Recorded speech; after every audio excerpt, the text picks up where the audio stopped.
All right, I'm going to get started. Let people trickle in here. We just have a bit of housekeeping in the beginning anyway. Welcome, everybody. We definitely, all of us in this forum here, really appreciate you taking the time to be here today. I am Paul DeCoudray. I am the director at Yield. And we are hosting today's forum. Yield is a for-profit design studio, and we work with organizations on climate-related risk and other systemic issues, basically offering them the ability to outsource systems thinking, systems design, and other capacities in order to help amplify their mission. Critical state, you'll see this URL listed several times. This is where we're hosting the information for the forum. It is an emerging platform that will address micro and macro level risk related to climate across the USA and key states. And just as a reminder, this session is being recorded, and we will place the recording and select responses from the Q&A session at criticalstate.org/forum. criticalstate.org also works. That will get you to forum right now. And we also want to apologize. We were not able to offer a Spanish interpretation during the forum as planned. We had some technical difficulties, but we do have a bilingual media contact available after the webinar for questions. And her name is Kate Christensen from 350 Colorado. And I'm going to turn it over briefly to Kate so she can deliver this message in Spanish. Lo siento, quisiéramos tener intérprete en español hoy, pero había dificultades técnicas y no podemos hoy, pero esperamos tener algún translación de este video más tarde, esperamos. Pero si alguien tiene preguntas, pueden mandarme un mensaje o pregúntame después y voy a ayudar lo más que puedo. Gracias. Thanks, Kate. Okay, today we're going to do a couple things. We're going to hear from Melissa Troutman. We're going to hear from Justin Noble and Wes Wilson. And then we are going to take questions starting around 3:50 through 4:15 into the end of the session. So I encourage you, if you're able, you can drop questions anytime in the Q&A while we're doing the presentation. And then when we get to Q&A, we'll have a load of good questions. So I'm going to turn it over to Melissa to kick us off on the radioactive costs of oil and gas. Thank you, Paul. Hi again, everybody. My name's Melissa Troutman. I'm an investigative journalist, a filmmaker, and policy analyst specializing in this very large and mismanaged problem of oil and gas waste in the United States. I've written dozens of reports on this issue, including 7 state-based reports about the loopholes for oil and gas waste, the radioactive consequences, and possible solutions. Now today, we're here to discuss the problem of oil and gas waste inside of another systemic problem, one that contributes to the global climate crisis and threatens economic and environmental health from the local to the national level. And this problem is the insufficient bonding of the oil and gas industry, which creates $1 billion, that's billion with a B, $1 billion liabilities for the taxpayers of oil and gas states and the country. Next slide, please, Paul. So back to waste. Since the 1980s, most oil and gas wastes have been exempt from the Federal Resource Conservation and Recovery Act, adoringly called RCRA, which gives the US EPA the authority to control hazardous waste from cradle to grave. And that includes toxic elements like radioactivity. Now, oil and gas states followed that federal example, and they have mirrored that federal exemption in their own state hazardous waste law. Now, despite EPA's determination back in the 80s that oil and gas wastes do indeed contain, pardon me, I thought my notifications were off, So back in the 80s, the EPA determined that oil and gas waste contain hazardous materials and yet exempt the industry. And so since then, the industry has not had to fully comply with hazardous waste law. And this drastically has reduced the industry's costs over decades. But these costs don't actually disappear. They show up in the form of pollution, legacy pollution, and public health and worker safety risks, and legacy lawsuits. Next slide. So that's the bad news. The good news is that after decades of federal and state exemptions from these hazardous waste laws, the full cost of handling the industry's radioactive waste is finally coming to bear. So in 2020, New York became the first state in the country to close its hazardous waste loophole for oil and gas operators. Go New York. Pennsylvania legislators introduced bills this year and last year to close state loopholes for that radioactive material as well. And this year, in January 2021, new rules governing oil and gas radioactive material, which we call TNORM, became effective in Colorado. And this has significantly increased the cost of doing business for oil and gas companies. Now, I'm going to share how some of these new radioactivity rules increase costs for industry and for states. But first, let's talk a little bit about this particular type of radioactivity, or TNORM specifically. Next slide, please. Okay, oil and gas radioactivity. Number one, it's everywhere. And we know this from the industry itself. In 1982, the American Petroleum Institute reported that all parts of the industry operations, processes, equipment, and waste have radioactivity present. It's also forever. Oil and gas radioactivity includes radium-226, which has a half-life of 1,600 years. So wherever it goes, it stays, and wherever it gathers, it accumulates. Oh my goodness. I'm just gonna shut this phone right off. Pardon me. Okay, so it's forever. It's carcinogenic. The radioactive materials in the oil and gas industry, including radium-226, cause cancer in humans. And this is a fact that's known by government agencies the world over. Exposures have a latent effect as well. They can cause disease years after exposure. As mentioned, it's exempt. Our most stringent laws about radioactive hazards do not apply to the oil and gas industry. They're exempt from hazardous waste law, where radioactivity would be considered toxic. And also the Atomic Energy Act, which governs other radioactive threats in the US, does not apply to the oil and gas industry either. The threat is also massive. The volume of waste, of radioactive waste that the industry produces can far exceed the actual amount of oil and gas they produce in a lot of places. And they're running out of places to put it. And it's also expensive.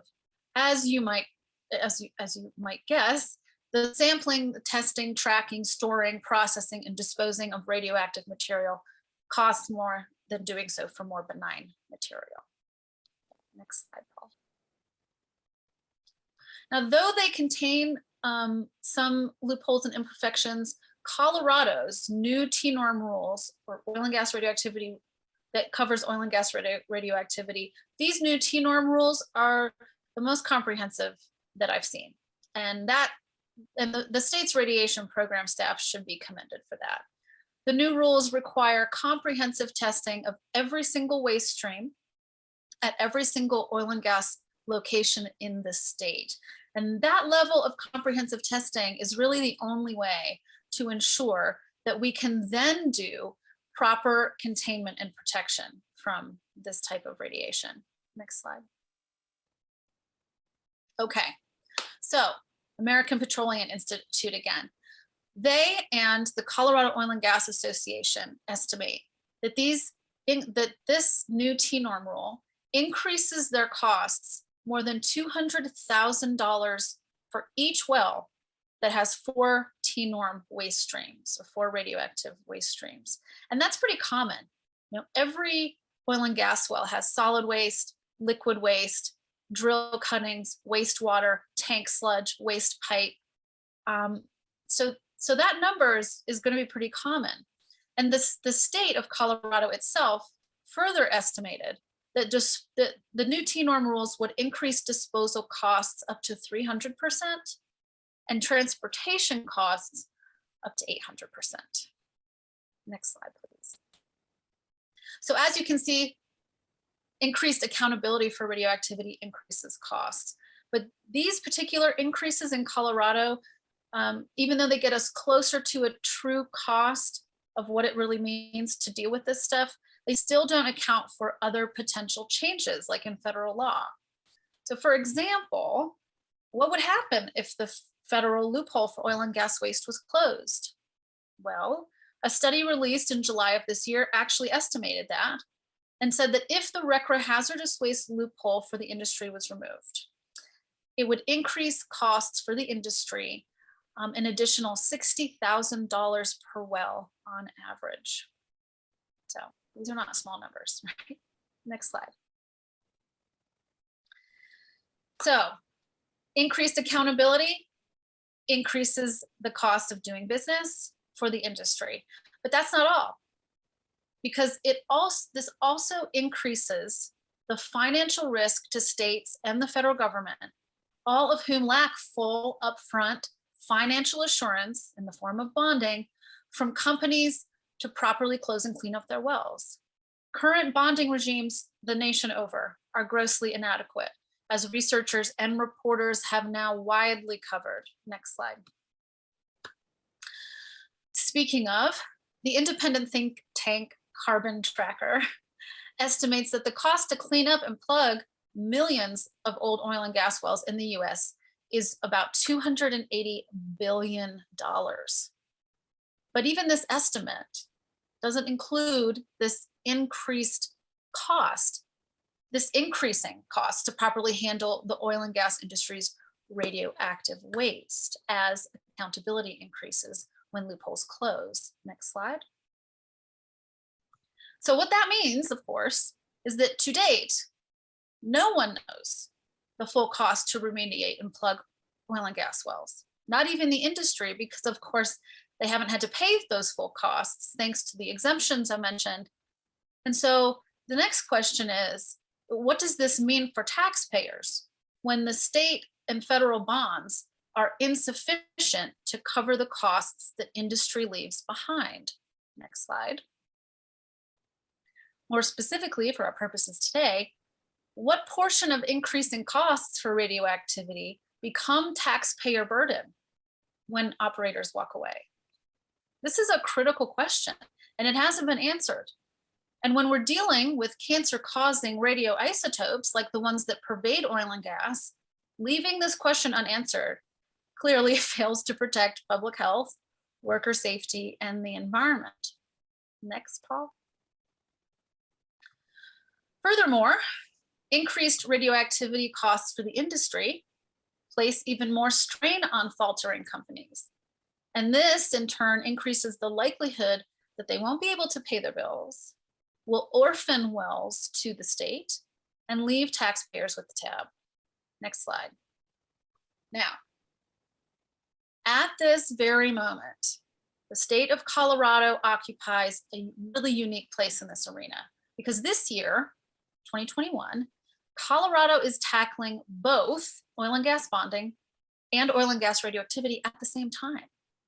Now, two state agencies are in charge of these changes. The Colorado Department of Public Health and Environment is in charge of the T-norm rules, and the Colorado Oil and Gas Conservation Commission is in charge of the bonding rules. And of course, both of these agencies are under the directive of the governor of Colorado, Jared Polis, who has the authority to stop harm to the public and the planet, for that matter, from oil and gas operations in his state at any time. And of course, so far, he's chosen not to do that. Next slide. So, Colorado has a new mission to protect public health and the environment. But in order to succeed in this mission, in order to protect the taxpayer from the legacy costs of oil and gas, including radioactivity, Colorado must do a couple things. It has to quantify the financial risk of oil and gas radioactivity, and it has to account for that risk inside of the bonding regime. And in fact, all states have to do this. The federal government has to do this, because if they don't, they'll be responsible for creating both economic and environmental health consequences. So I'm going to wrap it up there for now, and I'm going to kick it over to my colleague, Justin Noble, who's going to talk more about the industry's waste. And then after that, Wes Wilson is going to give us the hard truth about how COGCC is handling this financial assurance rulemaking that's happening right now. Now, before I introduce Justin, I just want to remind you that you should feel free to add questions in the Q&A as we're presenting, and we'll address them during the Q&A session at the end. And you'll find the Q&A, there's a bar at the bottom of your Zoom screen. And if you hit the Q&A button, it'll bring up a window where you can put your questions. So, Justin Noble. Justin is an award-winning author. He's the premier investigative journalist on the topic of radioactivity in the oil and gas industry. So we're really psyched to have him here today. His 2020 article in Rolling Stone, America's Radioactive Secret, blew the lid off this issue, and it's stayed present with us ever since. So thanks again for your work, Justin. You have the floor. Thank you, Melissa, and thank you, Paul and Yield and everyone else involved in organizing this. And thank you so much, everyone, for listening in. I'm going to start in a different place, but it's really a very close place, actually. I saw Titanic for the first time the other night. Probably one of the only people on the planet who's never seen it. But in watching it, it's incredible, the really like easy metaphor to what's happening now with the oil and gas industry, with the problems caused by this industry. I mean, massive ship is sinking. The band is just playing on the same tune, but not, courageously like they were in the movie. But then I'm also thinking, like, who are the heroes in this? And I found myself, Melissa, thinking that you maybe were Kate Winslet, and Wes was Leonardo DiCaprio. And I'm serious here. And to all the people listening in, I mean, these are the other speakers that I'm here with are really heroic individuals. And because so much is on the line, and I want to give a little bit of their backstory too. Melissa has filmed oil and gas waste coming up out of the ground, being transported, being held in places that should be illegal, in some instances right next to where her family has land. And she has been chased off by oil and gas goons. And she really has, risked her life to do something that should be done by our government as a daily motion.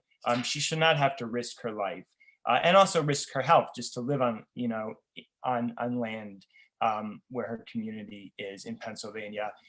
Wes has, for simply speaking the truth, on this sensitive issue, which, scientifically, I don't see why there's such sensitivities, but for speaking the truth, has come out against the EPA, the Environmental Protection Agency. And I'm in touch with people all across America's oil fields, community members, like I think many folks on this call. Some of them keep sampling kits in their cars. So when a brine truck spills, because they know the state's not going to do it, they will go out and sample and try and see what's spilled into a farm field that's maybe right next to a reservoir, which actually happened in Ohio. A brine truck spilled right next to a culvert that led into a stream that led into our community reservoir. And it's community groups that are sampling these things. And again, the state is not doing that. I'm really happy, I'm really excited to hear that Colorado is really stepping up in a big way and starting to much more seriously think about T-norm issues, oil field radioactivity issues. But it's still community members and oil field workers who are bearing these costs, who are bearing these harms, and it's us scrapping together trying to solve this, trying to figure out what's happening. And that's what I'm going to present now. So I'm just going to set up a screen share. so I can show this presentation here. Excellent.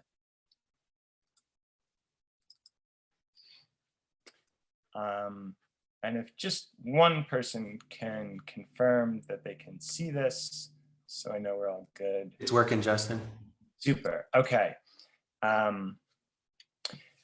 So this is what it looks like. And this is what, the regulators, if I could impress anything, it's this industry is not neat. It's a sloppy goddamn mess. This is a site in Ohio.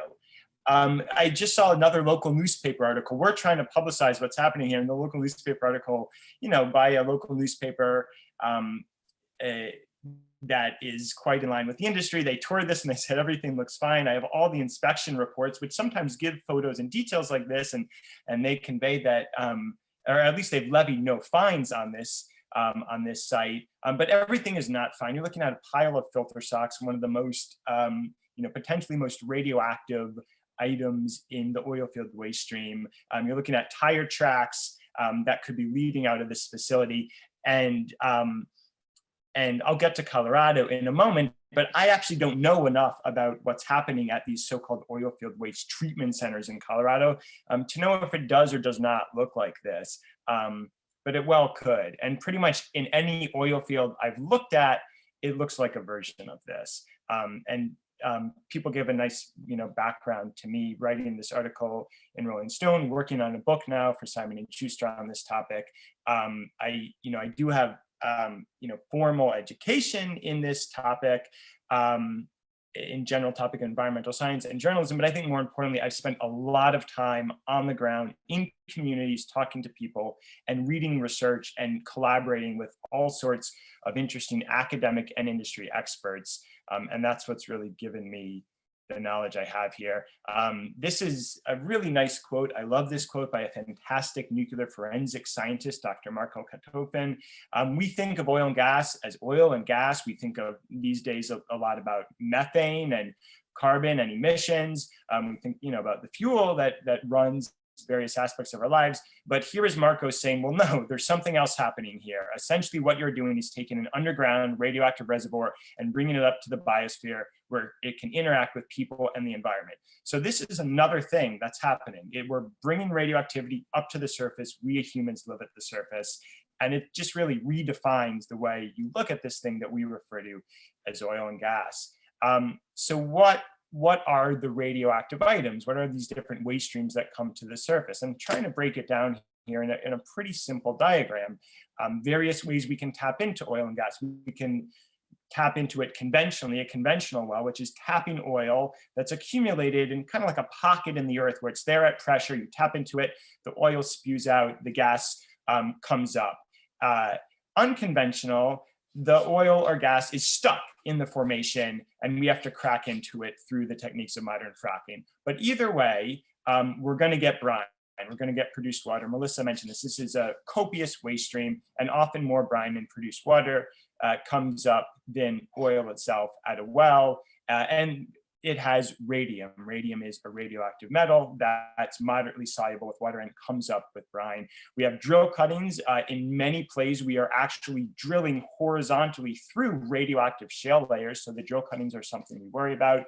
We have pipe scale. So we have these hardened mineral deposits that can form on piping, vertical piping that leads down to the formation layer, and also piping in the well setting itself, leading to various equipment on site. And then we also have radioactivity in the product itself, in oil, in gas, and natural gas liquids. And there are different elements that are of importance in different places. With the produced water and brine, we're really worried about radium. With the drill cuttings, we're actually going up the decay chains. We're worried about uranium and thorium, typically.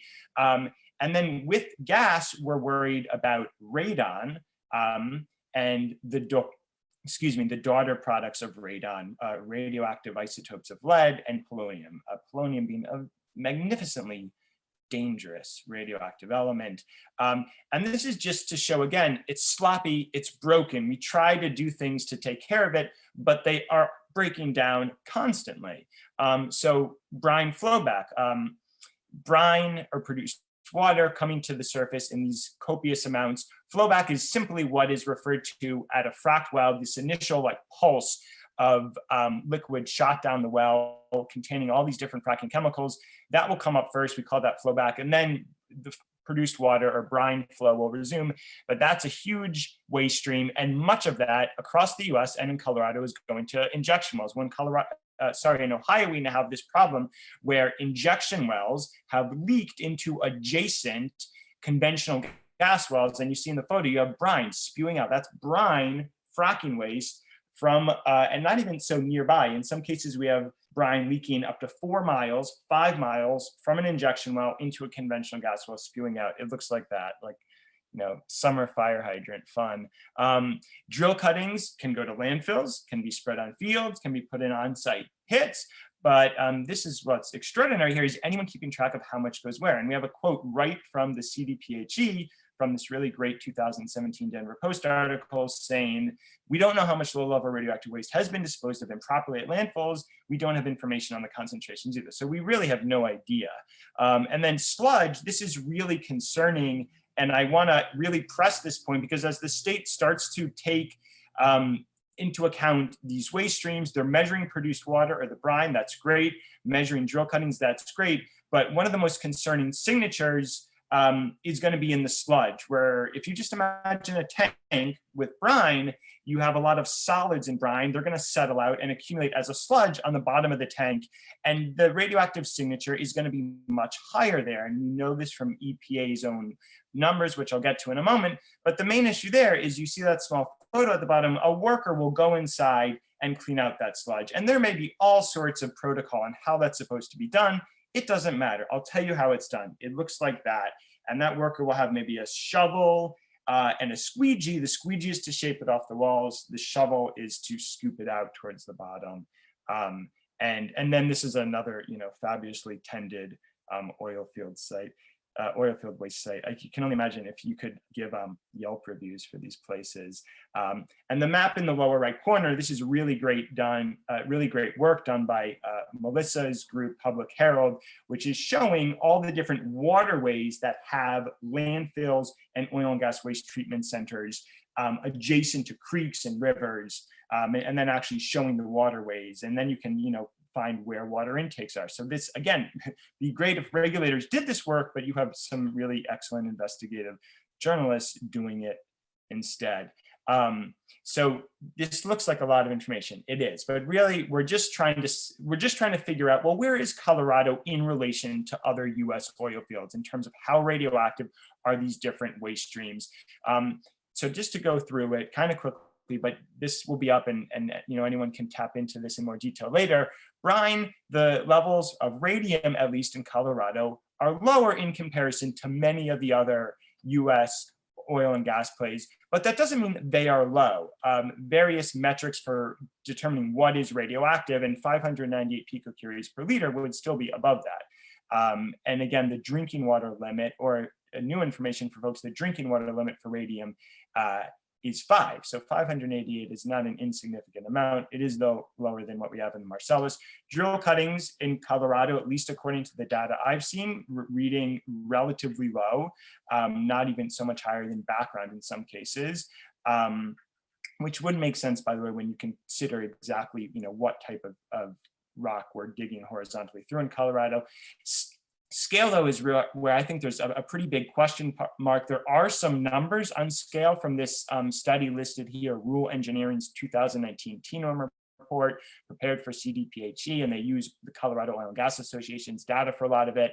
But the numbers were really, really low there, 0.7 picocuries per gram. And we know on EPA's own website, we know that radium can be as high as 410,000 picocuries per gram in scale. So we need more information here, clearly. We need to know what's happening in the scale. Again, that's a hardened mineral deposits that forms on different types of oil field piping. And then sludge, again, think of tanks to accumulate sludge, listing the EPA numbers that are known in general first. And Colorado numbers, all we have is this one reading for radium, but it's actually not so much lower than EPA's radium reading. And we don't, unfortunately, have the radioactive lead reading, at least I have not found it in Colorado. So again, we have like a little hint of information here. We clearly need much more information. Lastly, natural gas. We have radon in the natural gas stream. This is well known. The EPA actually has an extraordinary 1973 assessment of this issue. Unfortunately, no one's looked at it that comprehensively since then, so we have to rely on 50-year-old data. But from that, we know that Colorado numbers, they can be as high as 150 picocuries per liter. So sorry, that's coming from a more recent analysis by COGCC, but then when we compare that to the 1973 EPA, we see, you know, Colorado is actually higher. So whereas Brine, you may not be, levels may not be as high in Colorado, radon, they actually are higher. And that's a huge concern because radon is going to be vented out in a variety of different places where we have emissions in the oil field. This is simply looking at all the different plays across the US, but we went over this. We know Denver, Julesburg at the top, relatively lower, Marcellus at the bottom, you see much higher. And again, we know this, happy Colorado is taking steps, but let's see how long it's been an issue. I love bringing this study up because this study is elegant, it's simple. It was done in 1904 in Ontario in a farmer's field. And it was simply looking at the emanations coming out of oil, looking at the gas that was emanating out and realizing that it was a radioactive gas, that it had electrical charge. This study could be done by high school students today. It would be really fabulous. A cool teacher, like someone like Marco or someone like Wes, could take high school students and we could learn how much radon was at every single wellhead across the DJ in Colorado. But we haven't done that. We have no access there, and hopefully that will change. But we haven't been able to replicate this 116-year-old study. I think that's really shameful. All sorts of different industry papers going back to the 1950s talking about radium in petroleum brines. Going back to the 1960s talking about uranium in black shales, which are the motherlode of oil and gas. Usually, always. Okay, interesting EPA paper. This is a really important point, just reading the underlined here. Even with only trace quantities of radioactive materials in these fuels, the large volumes of fuels consumed would involve the redistribution of significant amounts of radioactivity into the environment.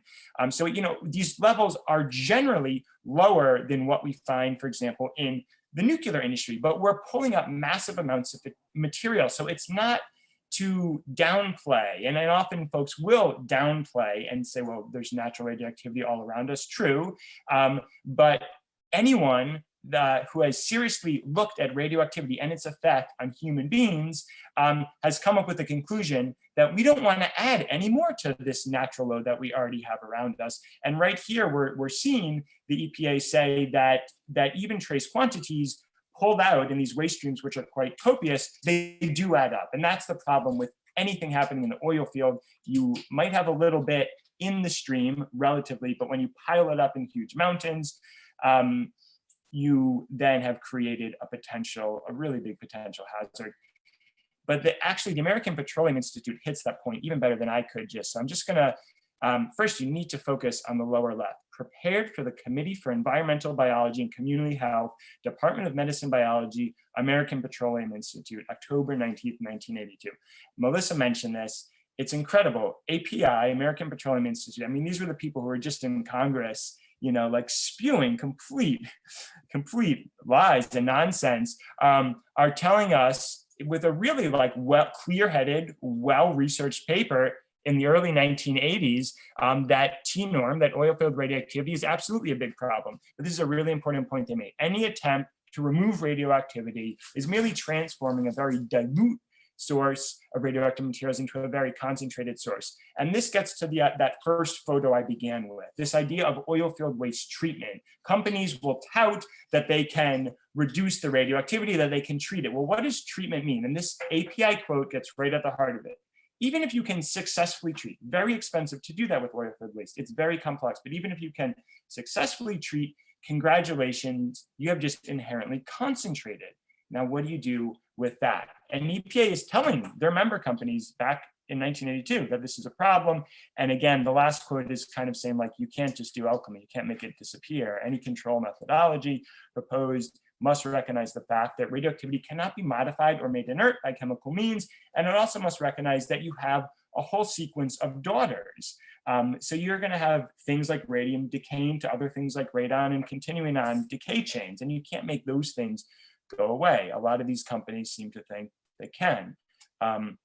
Back to the oil field worker, and this is just getting at this idea of sloppy, just some quotes from these workers, but it's there's a macho culture that is embedded in oil field work, and it's a really special job. I've spent a lot of time talking with oil field workers. They work outside, they work with their hands, and in a world of like computers and offices where you're stuck inside and never see the sun, there's a lot of excitement to that work, and you're actually doing things. But they also push each other and razz each other, and someone who doesn't wear the respirator, even if they're supposed to, will get made fun of, and in many instances will actually get fired if they even ask for it or complain about it. And these quotes kind of convey that, like, how do you go inside a tank that's filled with all these different volatile organics plus the radioactivity, which you probably wouldn't even notice, and not like run out screaming? Well, you challenge each other who can spend the time. If you leave, you're a wimp, you're not cut out for this work, this sort of thing. This is common across the oil field. Regulators need to see photos like that. So we also have radioactivity building up downstream.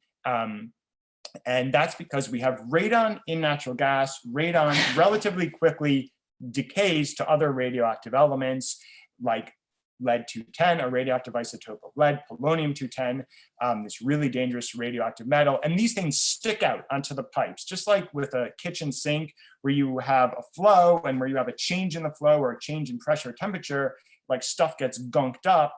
The same thing is happening throughout the natural gas and NGL distribution system. So it becomes a midstream issue too, and a downstream issue too. And these are questions I think that are really important in Colorado. How much radon and radioactive radon daughters, so again, lead-210, polonium-210, other elements, how much is coming out when we have compressor station blowdowns, when we just have simply, a typical compressor station scenarios, constantly venting?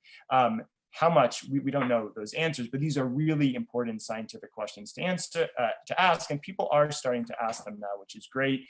This is again going back to that EPA 1973 report, and you're seeing on the left, you're seeing radon at the wellhead, according to that EPA report, kind of in the middle of the road compared to the rest of the country. But this is concerning radon actually in the natural gas distribution lines, according to the EPA report. And we have levels that are much higher, or significantly, reasonably higher than the rest of the country. Now, there are interesting reasons why that might be. Maybe the gas isn't traveling as far and radon has not had time to decay, but we don't really have solid answers. That's just a hypothesis on my part, because so few people have looked at this question, even though it's an extraordinary one. How much radon comes out at our home stove in different places? How much radon comes out at the wellhead? How much radon comes out, again, at various emission points along the system? Really good questions that we just don't have answers to yet.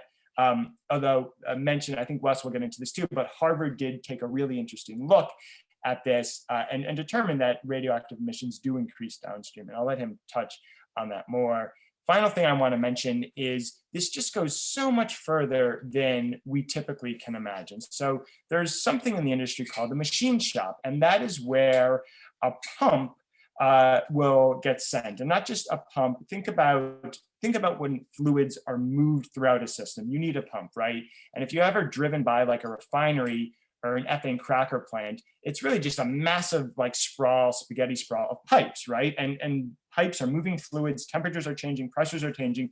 You have all sorts of pumps moving those fluids throughout that system. Those pumps, again, will get gunked up, and they'll get gunked up with these radioactive metals, with lead and polonium. And the workhorse part of the pump is the mechanical seal. So these things will be sent across the country to places where you have a really senior mechanical technician, an expert, clean these seals. That's radioactive. They often, in my experience and from my reporting, they don't know it. And here is a paper from the early 90s that really spells it out so crisply. And I'm just going to read the last quote. It's leading us to this idea of machine shops. They may generate significant quantities of radioactive dust that can contaminate personnel as well as the shop facility. This can pose a very serious problem if contract machine shops are used. They typically are. That means it's sent from the operator to another company to do the cleaning. When employees open equipment and vessels, precautions must be taken to prevent exposure to radioactive contamination. Maintenance procedures should include respirators and the whole bit. Okay, so that's what 30 years ago the industry says. And here is a worker in Colorado who was actually profiled in a fantastic article by a great journalist you all have there back in 2014. This article just hit the nail on the head. You see it there on the right. I've spoken further with Dennis, who's featured in this article. Dennis works at a machine shop in Golden, Colorado, and he's described this work. So you just saw the industry saying how safely this has to be done. And here's Dennis describing how it was done, at least when he was at this company, John Crane. And the safety, the safety protocols are really harrowing. Just to read this last part, excuse my French, I would go home and have shit all over me. You could run your hand through my hair and feel the sand from the sandblaster, which is one of the pieces of equipment used to clean the seals, as if I'd been at the beach in a windstorm and my clothes were just black.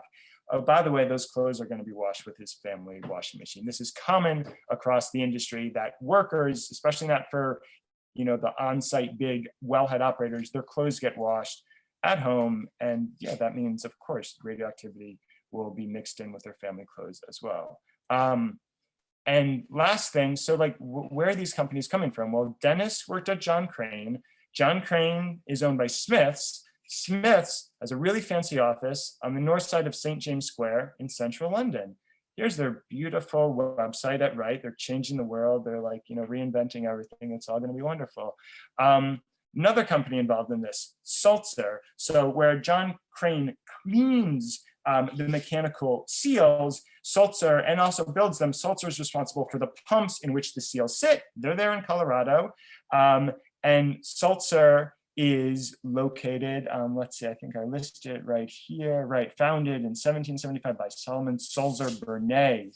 And they have headquarters in Winterthur. It sounds so nice there. They're obviously not thinking about oil field radioactivity in Winterthur, but yet Sulzer and John Crane and Smiths, I've sent them all detailed questions. This was a couple months ago on this matter. I would love to hear their answers, detailed questions about what's happening, about levels, about if they're testing, about why they apparently aren't telling their workers about the T-norm, about the radioactivity issues. No replies so far. So, it goes past Colorado and it goes really all over the world. And that's just a map of where, this is Google, thank you, showing. So you can have these facilities cleaning some of the most highly radioactive items from the industry. And again, we go back to that early 90s industry paper. I'm not inventing this. They tell us it's some of the most radioactive items in the industry. And this is a really worrisome one. Sulzer is located next to this. They sell yogurt at Soci's Healthy Pleasures. So, should we be like testing vents near these sites? I think so. There's the last slide. This is a really powerful one. And again, it's an industry graphic. And what's unfortunate is when I show this to oil field workers, they freak out and start, like sending it to all their friends because they've never seen anything like this.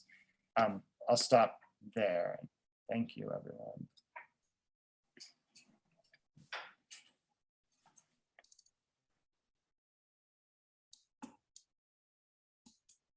Can't hear you, Melissa.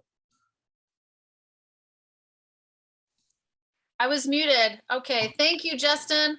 I learn something new every time. I've watched you do that again and again, and it never gets old. Wow. Thanks everybody for hanging in there with us. Thanks for the folks who have put questions into the Q&A. We're going to get to those in a little bit, but first we have Wes Wilson with us also today. Wes has a bachelor's degree in geological engineering, master's degree in water resources administration, and he worked at the US EPA from 1974 until 2010. Wes also happens to be a longtime resident of Colorado. In his work, he stresses the importance of scientific objectivity. Wes, what do you have for us today? Well, thank you, Melissa.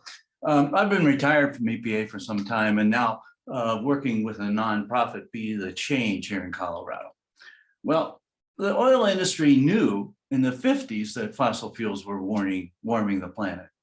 And as you've just learned from Justin, the oil industry knew even earlier that oil and gas production carried those radioactive hitchhikers, which we call technologically enhanced radioactive materials. But we don't really know the content of NORM in the produced waste here in Colorado, because the methodology that they're using is grossly inaccurate. It's likely it underestimates the 10-NORM concentrations by a factor of 100. So when Justin just showed the number for brine in Colorado at just around 600 picocuries per liter, Justin, that may be off by a factor of 100. And we could have concentrations as high as 60,000, much higher than the Marcellus. Most of that radioactive wastewater in the state is disposed by injection in those old played out wells. They're called class 2 wells by EPA definition. The industry describes as liquid waste as produced water to downplay that toxicity. The solid waste, the filters, the tank sleds, the drilling muds are usually taken to municipal landfills if the waste tests lower than 5 picocuries per gram. Sometimes though, the solid and gas waste are spread on private lands without any testing. Since the methodology used to measure radiation is inaccurate, the true radioactivities of these solid wastes is simply unknown. That means their long-term impact on the public health is also unknown. Last January, as Melissa described, the Colorado's Office of Radiation issued rules for testing of these 10-NORM wastes, and they included tests for the oil and gas companies. Nevertheless, it's a real head scratcher. The CEPHE found there was insufficient evidence to determine if the industry's so-called produced water actually contains 10 norms greater than 5 picocuries above background. So in essence, they've developed a rule they can't implement. Though as we've seen the CDBH claim they can't accurately characterize the waste, the cost to process the rad waste are nevertheless estimated. Melissa mentioned this, that the Office of Radiation came up with these costs just to test and properly handle the waste is going to be $200,000 per year annually for each well. And when the well needs to be plugged and the surface land reclaimed, the state estimates the survey at the well pad for the rad waste will cost $13,000. Of course, if the rad wastes are present, there'll be significant additional costs to package that and transport that waste for proper disposal. There's a new landfill in Colorado which accepts higher rad waste than municipal landfills. That landfill is at Deer Trail, Colorado. The disposal of solid waste at Deer Trail, for example, costs over $50 per ton. But if the rad wastes are properly tested, that should be done by a gas chromatogram, then they're likely higher than 12,000 picocuries per liter, and therefore they couldn't go to Deer Trail. In those situations, my judgment is the waste needs to be routed to a landfill that can handle very hazardous waste, known as RCRA subtitle C landfills. Tooele, Utah has that type of highly engineered landfill, and it charges thousands of dollars per ton for their waste accepted. 10-NORM waste here in Colorado is largely the liquid waste and the solid waste. And the immediate public health risk pathway for 10-NORM is no doubt dominated by the direct worker exposure, as Justin will explain. But there's another serious pathway, and that's the air transport to residents downwind of anything.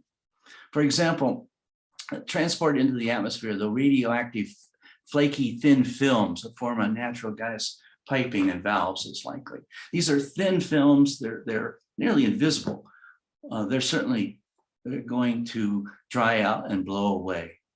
Even the spills of the so-called produced water dry out in our dry climate and are moved downwind. And ground level wind speeds are increasing as the climate changes.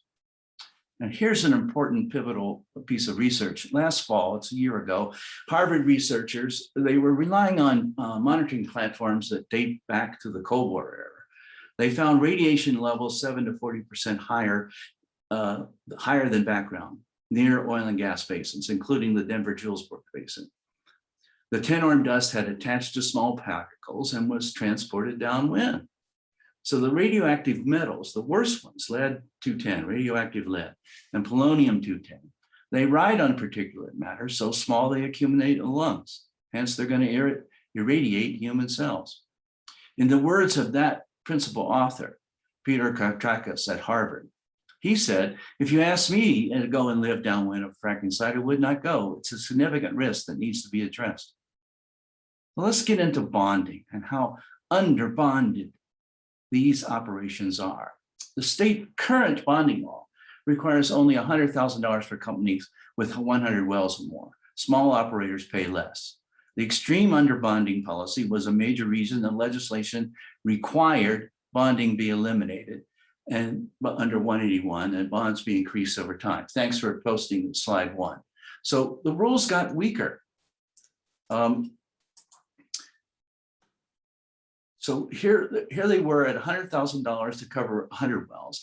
In June, when the Colorado Oil and Gas Conservation Commission issued its so-called straw dog rules, they told us at the same time that the upper bounds might be up to 140,000. Go to the next slide, please. And despite that, in the straw dog rules set a cash value then for some wells at 78,000. Then in October, they changed the rules after much industry pressure. And the current draft rules at the same time said the upper bounds of closing a well is going to go up to 291,000 to meet these 10 norm requirements, to meet this proper disposal. So that increase was apparently as a result of these new rules. But the draft rule went the other way. They actually lowered the bonding. And for example, a company with 20 wells need only post a blanket bond of 100,000 or just $5,000 per well, as this graph shows. So how the state reports them, though, it's kind of suspect because they're relying on reports by oil and gas operators, or they're based on their state's experience of plugging older vertical wells. Well, we got some better cost information, and it comes from North Dakota. There, the average cost to plug and reclaim an oil and gas well is $283,000, as shown on this slide. $134,000 for the plugging, $149,000 for reclamation. And that comes from invoiced and transparent reporting of the cost. Now, based on that information, my organization, Be the Change, concluded that a cash bond of $250,000 is more accurate and reflects the true cost rather than the state's original estimate of $78,000. This October set of draft financial rules issued by Colorado Oil and Gas Commission dropped any specific requirements for cash bonding per well, proposing instead that blanket bonds be applied to large owners, and individual bonding might be required, but only at the discretion of the director of the commission. For small companies, the amount of their bonds would be set through some kind of negotiating process between the operator and the agency. So these rules perpetuate the past policy of transferring the cost of closure of the industry's wells to the public if the company declares bankruptcy and can't reorganize. That's because the blanket bond is not adequate to cover the costs of all well closures if the operator goes bankrupt. These rules result in a tax on the people. And though it's done indirectly as a result of this improper policy. As many of you know, Colorado Constitution requires taxes to be voted on by the people. No one would imagine the result of that vote would be to approve a tax to pay for these oil company debts. The rash of fracking company bankruptcies in the past several years has been blamed on industry and the press on the pandemic, on the COVID crisis. But many of these companies were hopelessly over-leveraged with massive deaths well before the pandemic. Many already lack assets sufficient to pay their debts. The pandemic has only hastened this exposure. Earlier this year, for example, the state attorney general took title to 55 orphaned unplugged wells following the bankruptcy of one company, PetroShare Corporation. The companies producing wells transferred to another company, while Colorado accepted title to the depleted wells. Those wells have to be plugged and reclaimed at taxpayer expense. Just closing this set of wells may cost the people of Colorado $14 million, if the true cost is near $250,000 per well. That's yet another subsidy to an industry that's destroying the climate, while its toxic emissions are causing significant public health change, such as the cancers that Justin described, but also we know it's causing birth defects and exacerbating asthmas and COPD. The next slide, please. 2.5 years ago, Colorado passed quite a progressive act, the Oil and Gas Conservation Act, called SB 19181. And it requires wells be operated in the state in a manner that protects public health, safety, welfare, and the environment. The act required the Oil and Gas Commission to set bonding for each new well. There's been 4,000 new wells approved since the law passed in 2019, and 9,000 wells have transferred to other companies since then. The law requires that financial assurance be for inactive or transferred wells remain tied to the well and be sufficient to plug it, reclaim it, remediate it. Now we know those costs have greatly increased because of handling 10-arm waste. So obviously a blanket bond is neither tied to the well nor is the proposed amount sufficient to cover the cost. It's clear the blanket bonding rule proposed by the COGC does not meet the requirements of the law. So what would be needed to comply with the law? Well, here's an example. Financial assurance that would meet the requirements of law could include cash bonding for every well, where the cash is severed from the company and held in trust by the state. The cash bonds would have to be adequate to cover the average cost of closing the wells of its type and age. The bond must remain tied to the well upon transfer to another company. And then only upon successful plugging and closure would a company get its cash bond back. Further, we recommend that a portion of the cash bond, say 10%, be retained by the state to cover future inspections and repairs of improper and failed plugging that may leak. It may leak benzene, methane, perhaps radiation. The state's rationale for defying the law and continued minimum insurance requirements seems to be based on the belief that the past rate of bankruptcy and insolvency are the right indicators to set the future cases. But the energy future is clearly away from fossil fuels towards renewables. That's certainly the only path forward the world has. If we must start reducing greenhouse gases immediately, or we're going to destroy our future. Commissioner Robbins, the Oil and Gas Commission director here in Colorado, has stated that requiring cash bonds, especially for so-called small operators, could induce additional bankruptcy. But the requirement that companies pay their operating costs, including well closures and bonding, to be adequate to cover these costs doesn't cause bankruptcy, though it may expose their insolvency. If an operator cannot afford to close the wells, then that operator is on public welfare because the agency's failures would transfer those costs to the public. Colorado needs to handle its radioactive waste properly and set an example for other states to reduce the risk to workers. Colorado rules for radiation will cost the companies both during and after production. Moreover, these blanket bonding rules fail to comply with what the legislature established. Colorado Fiscal Institute sums up this problem succinctly. They said, as the industry naturally declines the inevitable transition from fossil fuels to renewable energies, more and more wells become unprofitable. The number of orphan wells is expected to rise.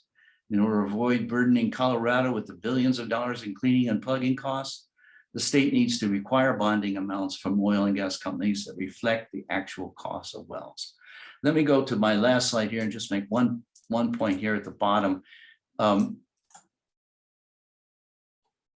commission has issued a rule that does not do anything for financial assurance. Look at the bottom here. It says the law requires a guarantee of performance where the operator can demonstrate to the commission satisfaction that that company has sufficient net worth to meet every obligation. That's not addressed in these rules at all. With that, I'll turn it back to Melissa and we'll take some questions.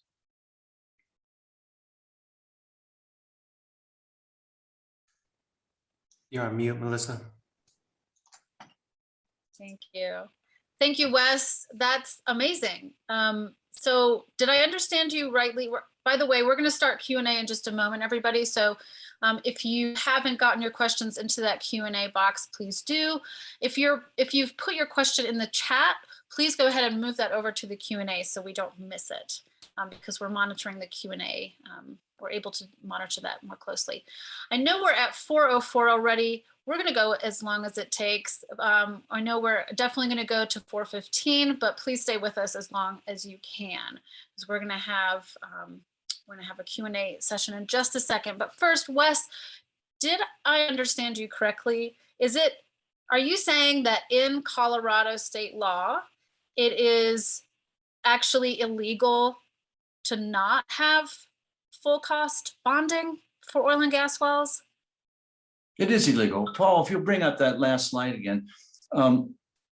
Let's look at the law. Now, I'm not an attorney, but we can read. Look at the highlights here. This is a law passed in the spring of 2019. And it says for every operator has to have financial insurance for its inactive wells and wells transfer. And that financial insurance, that bond, must remain tied to the well in the event of transfer. A blanket well doesn't cover that. And equally important, as I just pointed out, I'll just reiterate it again, the rules do nothing to determine if the company has a sufficient net worth, that it has the cash flow set aside to perform its duties. What these companies are telling the state, Melissa, if you force me to bond, I'll go bankrupt. It's tantamount to saying we're insolvent and you can't hold us accountable for our responsibility. Wow. Well, that's a little disappointing considering obviously we were hoping that Colorado would serve as a model for proper bonding and not and do a course correction instead of perpetuating the problem. So I actually, before we do Q&A, I want to share one more thing that I discovered. So far we've told you that the true costs to properly handle radioactivity in the oil and gas industry are coming to bear when those loopholes are closing. But those costs, as we now know, have not been included in the bonding and financial assurance regimes across the country. Now, there is a caveat to that. According to Colorado, the state's new TNORM rules have been incorporated into some plugging and abandonment estimates. But the problem is that they've only been included to a very minor degree. So if you could advance a slide, Paul. Yes, thank you. So last week, I checked in with Colorado's Orphan Well Program. These are the folks in charge of closing wells that oil and gas companies leave behind. And I wanted to verify that TNORM, those radioactivity costs from the new rules, have been considered. So I was sent to Community Relations Supervisor Megan Castle, and she confirmed that the program's updated costs from July of this year, which were used to set these standards in the current financial assurance rulemaking, they did include some new TNORM rules, as well as other environmental sampling rules that also became effective of this year. But she added that, most of the environmental costs were for the other rules, not for the TNORM screening, sampling, and analysis. Next slide.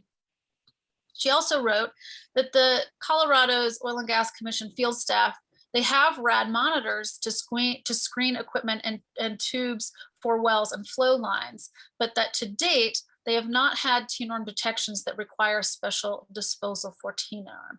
Now, one thing to note about that, the rad meters don't detect TNORM in soil or water or the air. So if they haven't had, what we're really seeing here is that they haven't had to deal with the full brunt of TNORM costs. Next slide. So Ms. Castle also shared with me the Orphan Well Program's invoices, okay, from January to date, when the new rules became effective. And what they show is that the state indeed has not had to deal with anything close to the full cost of TNORM radioactivity for plugging and remediation. This is one invoice, which included TNORM, only in one line item, and it was only for lab analysis. Lab analysis is probably the smallest cost associated with TNORM. And the folks over at CDPHE, the regulators in Colorado in charge of the radiation program, who wrote the TNORM rules, reveal more of these costs in their own economic analysis. Next slide, please, Paul. So this is from their economic analysis, and it breaks down costs that include labor for preparing a sampling plan, sampling in the field, shipping, receiving, vehicle use, equipment use, operation of new equipment, training, and transportation of T-norm wastes and storage of those wastes before characterization and disposal. So we haven't seen any of that come to bear yet in Colorado. Next slide. But where we have some data on this is North Dakota. So North Dakota has T-norm rules. And as a comparison, I got some invoices on plugging and remediation in North Dakota. These ones are from 2020, and they show that the T-norm remediation and disposal for plugging one well were over $50,000. So when the Colorado has to deal with these kinds of costs, that's going to increase the state's costs to plug wells even more. How much more? Next slide. They don't know. We don't know. Because even though COGCC updated their plugging and remediation costs in July and did consider new T-norm rules in that update to a minor degree, the full cost to deal with oil and gas radioactivity is still unquantified. So that means that the radioactive costs for oil and gas are also not fully factored into the financial assurance rulemaking, which means that the COGCC and Governor Polis must, one, again, quantify the financial risk of oil and gas radioactivity, and then two, account for that risk inside the bonding regime. Now, next slide. COGCC, which is currently writing the new bonding rules in Colorado, has two public hearings, tomorrow and Wednesday, and on this financial assurance rulemaking. There will be another round in January and a final vote by the commissioners in February. But it is it's critical that people attend these hearings, and you can learn more about it by going to this web address, cogcc.state.co.us. That'll bring you to a web page with a green button that we have circled here about the commission hearings. Click that button, it'll take you to the Zoom link to join that and also to their agenda. Next slide. The other thing, in addition to attending these public hearings tomorrow and Wednesday, is to reach out to these decision makers and let them know that anything less than full accountability is not good enough. So here are the email addresses for the COGCC commissioners and for Governor Polis as well. So please let them know that you are concerned and you want them to account for the full costs of closing oil and gas wells. Do not put this off on the taxpayer as a burden, and include the costs of radioactivity as well. Okay, I'm going to stop talking for a while, I promise. Let's move it into the Q&A. Thanks for sticking with us, those of you who are still here. I know we still have a lot of you with us. We're going to push this to 4:30. I'm going to make that executive decision. And to kick things off, I'd seen a really great question about how long an oil and gas well plug lasts. So Barbara asks, how long is plugging of a well effective?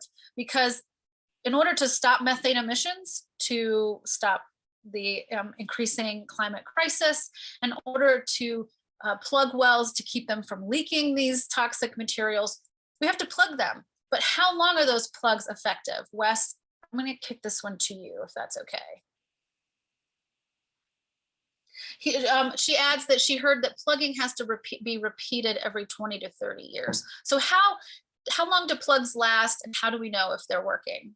I'm going to add. Well, the best information on that, Melissa, comes out of Pennsylvania from Tony Ingrafia, and he's been able to document a pretty high percentage of plug wells that fail. I mean, we're dealing with a lot of pressure underground, and the cements never last. That's why my organization, Be the Change, says that the bond shouldn't be fully returned. We've got to keep 10% back so the state can go out in the future and monitor these plugged wells and take care of the ones that are failing. So it's a perpetual problem. But the only way to handle that is to make sure the state has enough money to do that decades out. Can we ever stop monitoring plugged wells to keep checking their integrity, or is that like a lifelong thing that we have to do and then account for? Well, It's a tough question. When these wells are sealed, they no longer can perform a mechanical integrity test to see what's going on underground. So all that annulus is filled with cement. But the top surface must be checked. It's going to have to be checked on some annual or decadal basis. Obviously, the company will shed that liability and not retain ownership of these plug wells. Next, Justin, there was a question from Josh Wick. Hey, Josh, he said there's 5 producing basins in Colorado. Which basins were your figures from that you talked about for radioactivity levels in Colorado? Yeah, that's right. Really good question. The produced water figure, so that 598 picocuries per liter, I believe that's from the DJ basin. Correct. That's the DJ basin. When you had that slide up there, the most pivotal thing on that, Justin, is the first 4 measurements were done by the state using the wrong method. That last one that shows high radon in the raw gas is from EPA itself from 50 years ago. So when you look at those numbers, we think they're off by a factor of 100. We think that the Denver-Julesburg Basin is more likely to have 60,000 picocuries per liter if you test it properly. Yeah, no, an important point. And I'm just looking, because there was a figure I had for another basin in Colorado, it was the San Juan Basin, and it was lower, in the low 200s picocuries per liter. And again, these are the maximum radium levels that I could find in the observed literature. As Wes is pointing out, one of the primary techniques for measuring radium in water is used for measuring radium in oilfield brine. And the problem is oilfield brine is such a complex signature that it becomes really an inappropriate sampling technique, yet it's the most common one. But to address that question, for many of the basins, there simply is not data. So I don't have data for all of them, but usually, as I've seen in Colorado, it's the DJ that is looked at and that there is some data for. There's a follow-up comment onto the previous question from Kate from 350 Colorado. Kate says that there are plugged wells failing right now in Colorado, the Davis 43-6 in Broomfield. There's another one leaking in Erie that's leaking methane near Soaring Heights Elementary School. So ongoing problem. So thank you guys for that. I have one here from Gary Lasky in Albuquerque. Does Pennsylvania still permit brine to be sprayed on roads as a de-icing agent? Do we know of other states that do? Do we know of research into the environmental and health impacts of this practice? So yes, oil and gas waste water can be used and is used across the United States in various states for dust suppression and de-icing. So they spray this stuff on roads. It's very salty, so it melts ice and it theoretically keeps dust suppressed during the hotter months. This practice was theoretically stopped in Pennsylvania, though we have many sources that tell us that the practice is still happening in the rural areas, where there's not a lot of eyes on the ground, other than those frontline residents, of course, who are bearing the brunt of those impacts. There was a de-icer called Aqua Salina manufactured in Ohio from oil and gas wastewater that has stopped being used by the Ohio Department of Transportation because of its levels of radioactivity. And it took years, thank you to all of the environmental advocates in Ohio, because it took them years to get the state and the authorities to look at their own data on this particular product, which showed it was incredibly dangerous and radioactive, but that has since been stopped. There are many other states that use oil and gas wastewater on roads. And I think the last time I checked, it was still up to 12 states.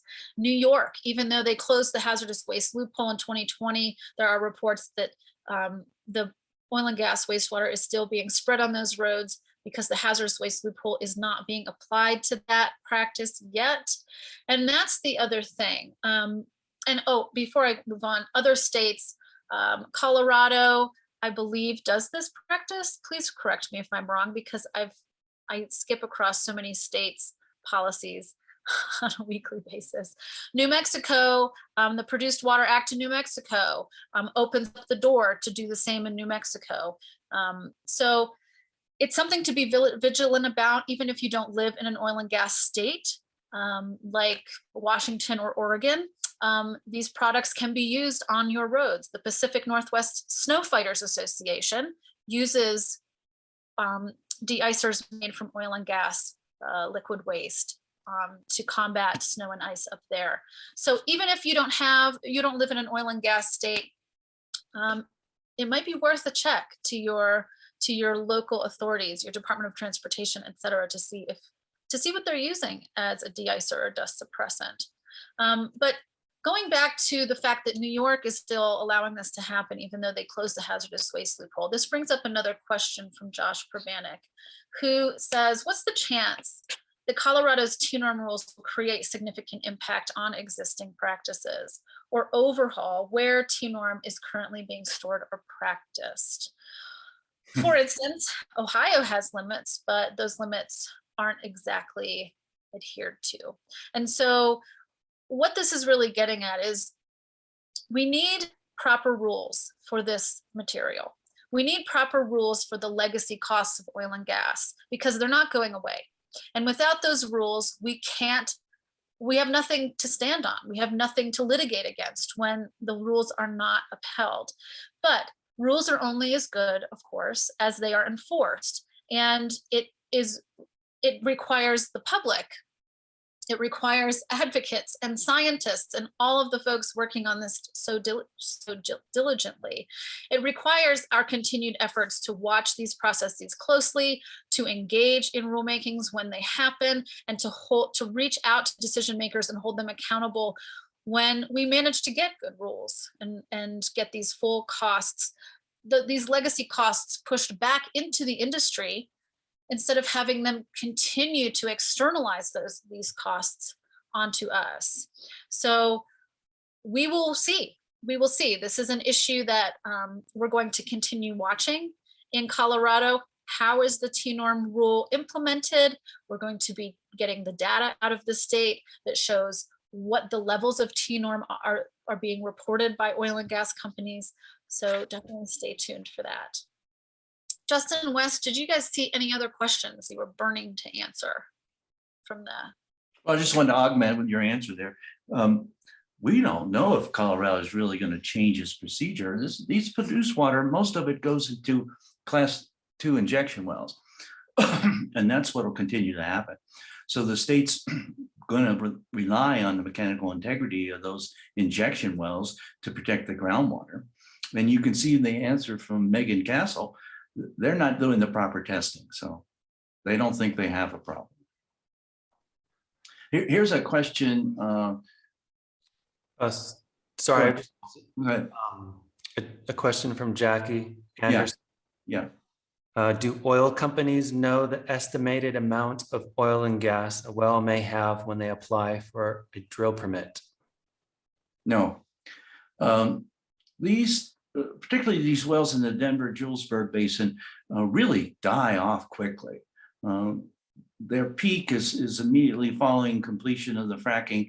And after 24 or 30 months, they're producing very little oil and gas because they've had to frack it and that's all that comes to them. Our analysis shows that the cost of the well exceeds the value of that oil. It's a type of a Ponzi scheme. And unless oil would go up, they're not going to make a profit. What's happening is their companies are reporting to the SSC. They have oil in the ground. They get capital to drill the next well, and they chase their tail in that way. Obviously, the big change is coming because of climate change necessity. We'll move away from this resource, And that's why we're expecting so many of these wells to go under. Colorado, it's 53,000 wells, Paul. Colorado has 30,000 wells that are just stripper status. They produce less than 15 barrels a day. Those wells are on the way out. Thanks, Wes.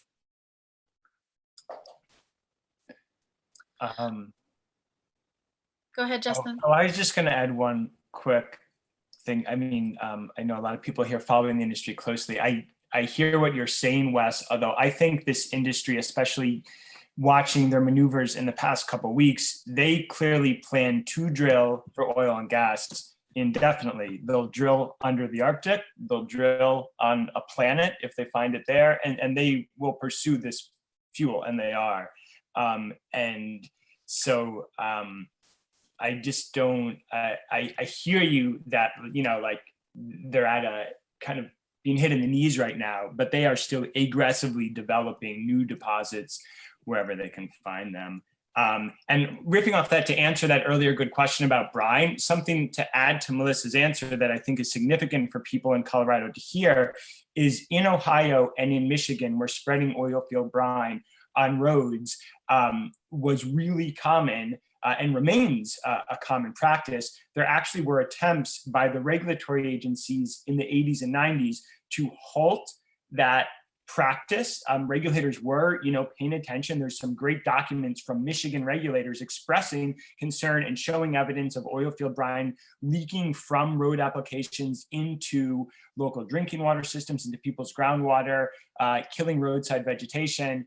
And it's the state legislatures that is essentially rewrapped around and made it impossible for them to do that. And that's presently happening in Pennsylvania and Ohio, right, Melissa? I mean, the state legislature is trying to like push the regulator completely out of the picture. And I think that's, you know, I bring it up because this is the fight that happens. Even if the regulator moves a couple steps forward in the right direction, if you have industry-backed people in the state legislature, they'll reach back around and try and tap it down if they can.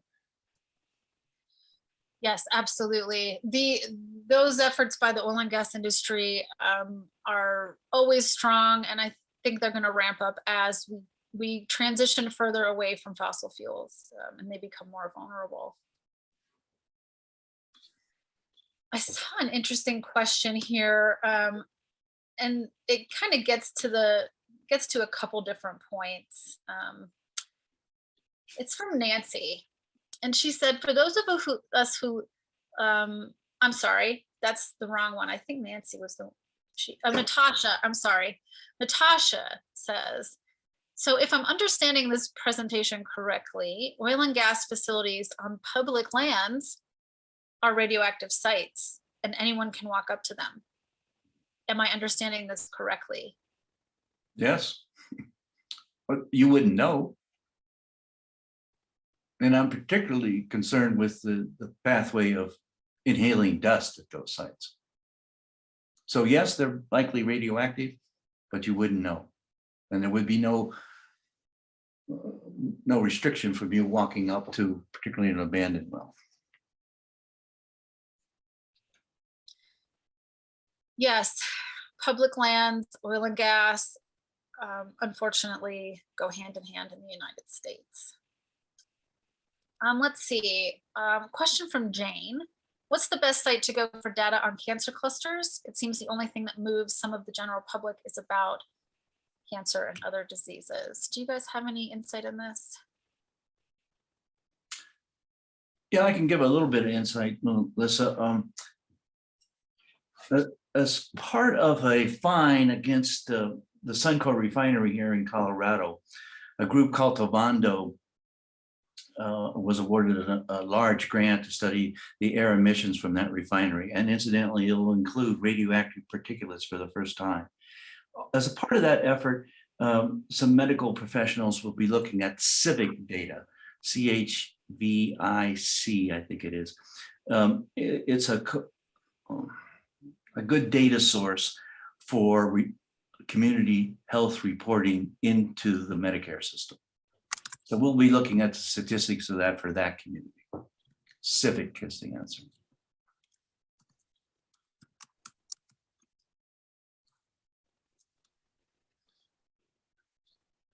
see. I think that's it. While you're thinking to the next question, Melissa, that's a great question. I'm not aware of anyone who's organized across oil field plays all of the different illnesses. I mean, I know you have like some great researchers like Lisa McKenzie in Colorado assessing these questions, but maybe that's something that needs to be done. I mean, there are cancer clusters in southwestern Pennsylvania, and you know, those should be presented alongside all of the other different things that have popped up across the country. It's, you know, maybe it's a project that needs to happen going forward. I don't know that yet. Thank you. I see one here that says, does Colorado send its T-norm out of state? And before either or both of you answer this, I just want to point out that oil and gas waste travels across state lines. So even if you don't live in an oil and gas drilling state, you could be getting the waste. For example, there was waste in Pennsylvania back towards the beginning of the most recent fracking boom there. And the waste was too radioactive to be disposed of in the Commonwealth. And so it actually got shipped all the way to Idaho, across the country, to a facility that could take waste that hot. So as far as Colorado sending its T-norm out of state, Justin or Wes, do you happen to know the answer to this? I don't know. The produced brines here do go to these injection wells, some owned by companies and some owned by central operators. And the solid wastes are, you know, they're incorrectly assayed as not having high radioactivity, so they're going to the landfills.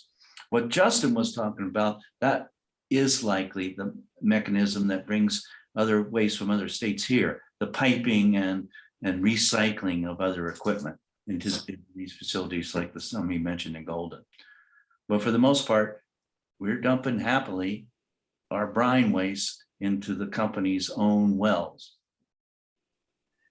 And in terms of some of the more concerning waste streams like sludge, where again, we'd expect levels to be higher. I did a story where I looked at the files of a site in Texas that has this rare permit that allows it to take radioactive oil field waste. There are some sites like that. Melissa mentioned there is one in Idaho.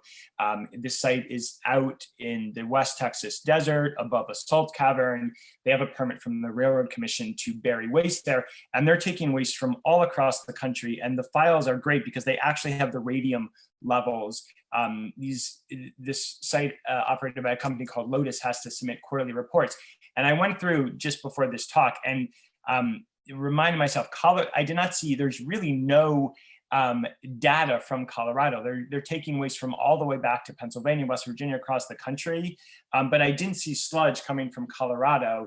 And I know there's other sites, but this site, you know, ends up taking waste from really everywhere that produces it, which makes me think in Colorado that the sludge would just be ending up at landfills, you know. Right.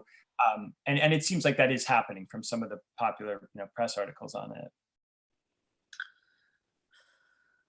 Yeah. Okay, I'm going to keep rolling. I know it's 4:33, but I'm okay to stay as long as you guys are okay to stay. Justin, Wes, our panelist, our host, please alert me if you need to leave, but I'm just going to keep rolling. Okay.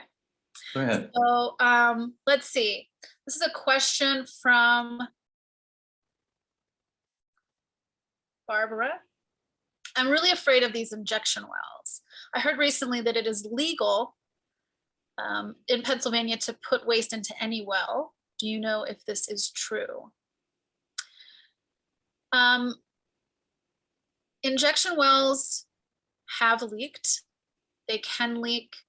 They, again, like Wes said, we're dealing with a lot of pressure underground, and that includes at injection wells.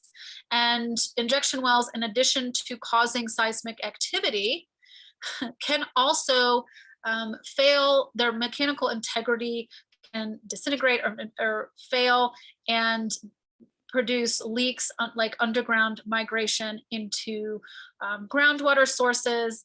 In West Virginia, there was a case where researchers found that brines pumped into an injection well actually appeared downstream in surface waters.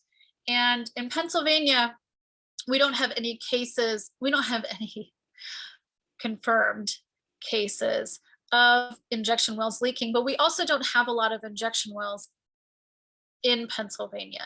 Now, as far as any well being turned into an injection well, yeah, essentially an injection well is not that much different from an oil and gas production well. It's just that sometimes at the end of a production well's life, they'll use that as a waste storage well. And it has to go through a new permitting process, technically speaking. It has to go through a new permitting process in order to be approved for the use of disposal, which involves more technical specifications to do that. So you guys have anything to add to that? No, that's all correct. No, that's awesome, Melissa. It's a really good question. I would add that, yeah, I think people should be very concerned about injection wells. It is an utter sham that this is a workable process. You know, the oil and gas industry really invented this in the days of conventional oil in like the 1950s. They would do something called water flooding, where they would ring a producing well.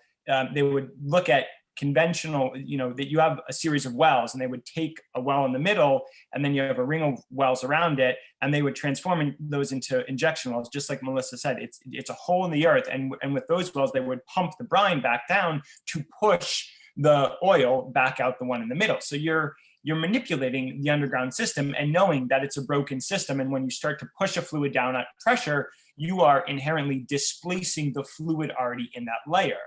And as I go really deep on this for the book I'm writing, I see that there is a massive amount of warning from the USGS, from the research hydrologist community back in the early 1970s to really like raise the alarm that this is not an appropriate method for disposal of waste. And what was happening was in the early 1970s, you have the Clean Water Act. You can't dump waste into rivers anymore and into surface water, ponds, lakes, things like that. And it was pushed underground. And it's been masked as if there's science around it. But I think the more we dig in, the more we see that there isn't science around it, and we'll continue to see various failures, especially as more eyes get on the topic. So it's really concerning, and I think communities need to, appropriately fight them whenever they emerge.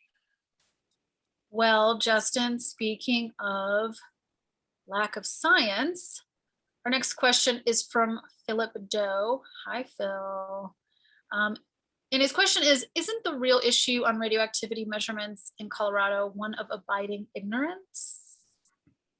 And I'm going to extend that out beyond Colorado. Can a standard based on poultry industry data be considered in any way reliable or actionable? Well, of course it isn't. Just to repeat, the testing that's being done on these produced waters using an EPA method called 901.1 is meant for drinking water. And it doesn't work when you apply it to these heavy brines. The brines in Colorado here on the Front Range, so there's a few wells that have low 3,000 TDS, but the average is 30,000 TDS in these brines. It goes up to 90,000.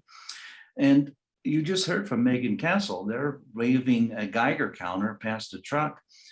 They're not picking up the actual radioactivity. So they have a good rule and an improper application. Thanks, Wes. Anything to add there, Justin? No, it's a great question, but we can, I don't have anything. Okay. All right, this next question is from Patty. Is it safe to say that the children at Belo Romero School are not in harm's way from fracking wells behind their school in Greeley?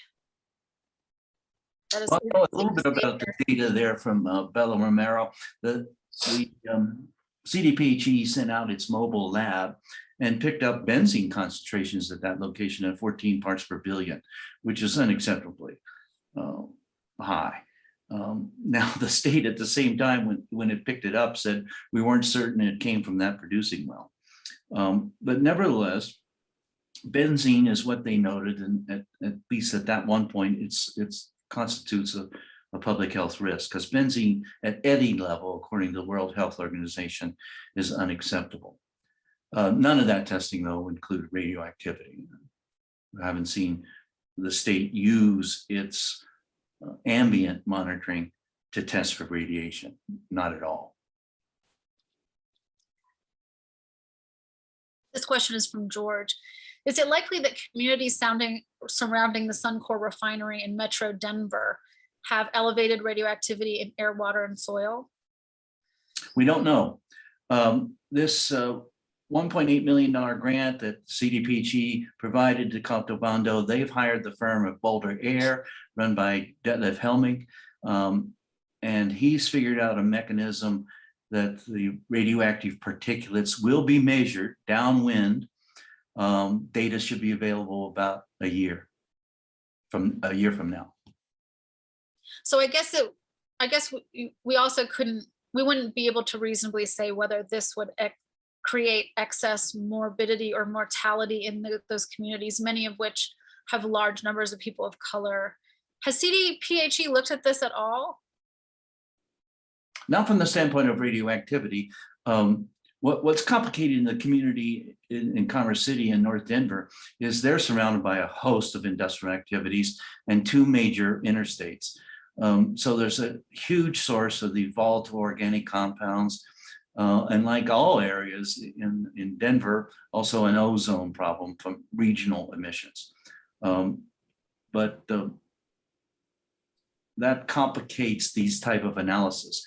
I think another thing that it's likely to complicate that health risk assessment is just the number of people who are immigrants in that community and not reporting to the medical professionals, so they don't show up in the database. In any case, we'll give this. Caldavando's contract is certainly geared to trying to untangle, is there a differential risk in that community from the refinery and the other industrial sources? Wes, although I'm not happier that I know this. Kate, you have your hand up. Hi, Yeah, hi. I just wanted to point out too that Dr. McKenzie, Dr. Lisa McKenzie has done some research about increase and has found increased rates of certain types of childhood cancers from kids living near fracking wells. I don't know if that had been brought up yet, but as another kind of data point. And another thing, circling back to Bella Romero, I know the families whose kids go to Bella Romero turned in a letter to Polis a couple weeks ago asking for the benzene monitors to be returned to the site. And as far as I know, have not received a response yet. As of a couple of days ago, they have not. But people are asking to know what their kids are being, if they're being poisoned.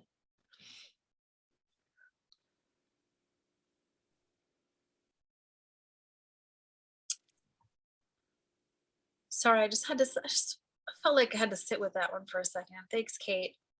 That's a harrowing, it's a nightmare thought to be a parent, to be any individual, but especially a parent who has to think about what their child is being exposed to as a result of the industry. Let me tell you about another study that Dr. McKenzie did. This is Dr. Lisa McKenzie at the Anschutz Medical Center, and she does careful epidemiological work, statistical work. And she found that births near oil and gas facilities in Colorado have a 30% increase in spina bifida and congenital heart failure. So in other words, mothers living nearby oil and gas wells have an adverse, statistically significant adverse effect on their births. It's causing birth defects if you live near oil and gas facilities in Colorado. All right, I'm seeing that we are rounding up to a quarter to the hour, and I do want to bring us, first I want to thank everybody for staying with us this long, and also for for all of your amazing questions. And we're not going to get to all of these questions today, but we will pull out some of them and answer them to the best of our ability. And we will be posting them along with a recording of this forum at criticalstate.org. So please check that out in the future. And don't forget about the COGCC hearings tomorrow and Wednesday. And even if you are not a resident of Colorado, I highly encourage you to please attend these hearings. Oil and gas, unplugged oil and gas wells, legacy wells leak methane. Methane contributes to the climate crisis. It is far more powerful, 80 some times more powerful over the next 20 years than carbon dioxide in terms of warming. So every oil and gas state that does not address this problem is perpetuating the climate crisis, and that affects everybody. So please attend those public hearings, reach out to the commissioners and Governor Polis and let them know they have an opportunity to correct course and get this right. They could write the model, they could be the model for other states in the United States to address this problem, which helps frontline communities, helps the environment, helps the climate crisis, which is all of us. So please attend. And again, go to criticalstate.org for a recording, share that recording with folks. And also we're going to follow up on some of these remaining questions. I'm going to go back to one more just to bring it back to back into this bonding waste space. And the question is from Aria. Hi, Aria, thank you.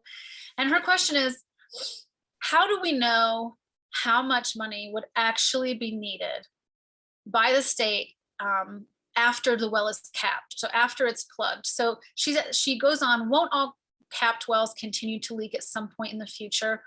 What would it take to actually permanently close and seal oil and gas wells?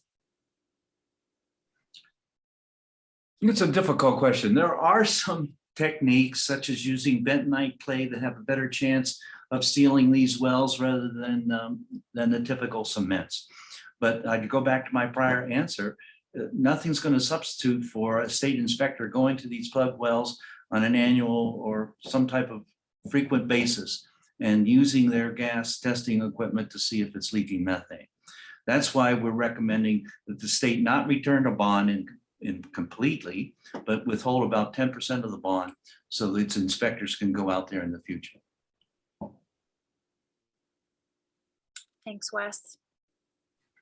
And like we talked about earlier, Aria, we don't know the full cost to close before, and you just heard Wes comment on what it's going to cost to close after. We don't exactly know that either, but we can be proactive. We can apply the precautionary principle based on the long history we have of oil and gas in America and the millions of oil and gas wells that we already have unplugged across the country. We know what it takes to monitor these in perpetuity. And so having an insurance plan and to be able to do that benefits everybody. So thanks again, everyone, for attending. Check us out at criticalstate.org for follow-up. And unless our other panelists have some closing remarks, I'm going to bid you adieu. No, thank you, Melissa. It was honored to join you today. Again, we're going to post a recording of the forum and a PDF of this deck as well at that URL. So.